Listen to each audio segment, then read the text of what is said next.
C'est une première en Europe. Les femmes députées européennes sont réunies en ce moment au Futuroscope pour aborder les conséquences de la crise économique sur le travail au féminin. Cette réunion est à l'initiative d'Elisabeth Morin-Chartier, la députée du Grand Ouest que nous retrouvons en direct de la Chambre de commerce et d'industrie. Bonjour. Les femmes, donc, selon vous, sont les premières victimes de cette crise en Europe? Bien sûr, elles étaient sur des contrats précaires. Elles avaient des petits salaires. Les emplois des femmes ont été les premiers à être supprimés avec la crise économique. Mais pire que cela encore, les espérances de carrière et le salaire des femmes est tellement inférieur à celui des hommes. Rendez-vous compte, moins 19% pour une femme, à l'embauche même. Eh bien, et ça, c'est le cas dans toute l'Europe ?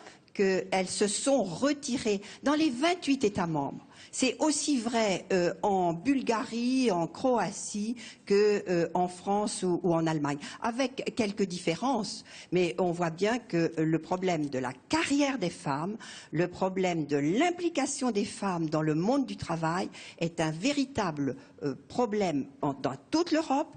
Et nous devons régler ce problème pour que l'Europe puisse retrouver de la croissance. Alors qu'est-ce qu'on fait? Qu'est-ce qu'on fait aujourd'hui? On discute?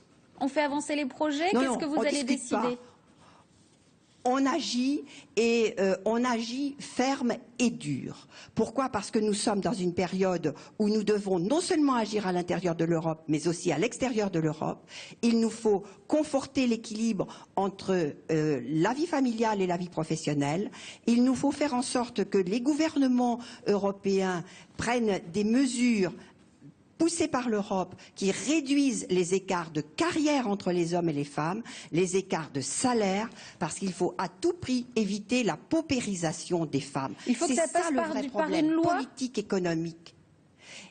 Bien sûr, par des directives européennes qui vont encadrer les politiques gouvernementales à l'intérieur des 28 États membres. Mais il y a une autre dimension aussi, si vous permettez. C'est que nous avons un vrai devoir, nous, femmes d'Europe, de tracter vers la liberté, la démocratie et l'implication politique les femmes des nouvelles démocraties autour de l'Europe. Celles qui doivent conquérir la démocratie, les Ukrainiennes que je rencontrais encore ces jours-ci et qui vont intégrer notre réseau, mais aussi, on voit bien, les Estoniennes, les Maltaises, les Slovaques. Vous savez, à travers toute l'Europe et en dehors de l'Europe, nous avons beaucoup à faire pour que les femmes puissent être traitées à égalité avec les hommes. Merci beaucoup. Les États et les familles investissent.